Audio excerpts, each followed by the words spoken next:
Welcome to the Tech Egg. Don't get scrambled. Enjoy the video. You'll start by enabling the add-in so the tools are available. Open File, go to Options, then Add-ins. Once there, choose Excel Add-ins in the Manage box and click Go. Check Analysis Toolpak and press OK. If Excel prompts you to restart, do it now so functions load correctly. This gets the Data Analysis button on the Data tab and enables functions like Test, and ANOVA. Make sure you have admin rights if installation stalls. Then proceed to prepare your data ranges for analysis. Now prepare your worksheet. Put each variable in its own column with headers, remove blank rows, and check for text in numeric columns.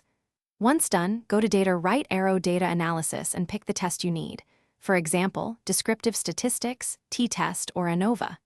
In the dialog, set the input range, choose Grouped by Columns or Rows, tick Labels if you used headers, and pick an Output range or New Worksheet. Make sure to set Alpha for significance, and check any required boxes like Means or Residuals. Finally, interpret the generated output. Locate p-values and test statistics to decide significance, and review confidence intervals to understand effect sizes. Once you see results, use simple charts or pivot tables to verify patterns visually and to communicate findings. If you get errors or unexpected blanks, make sure the input ranges are correct and that columns contain only numbers. Remove stray spaces or text. One key troubleshooting tip: reselect ranges including headers and tick labels.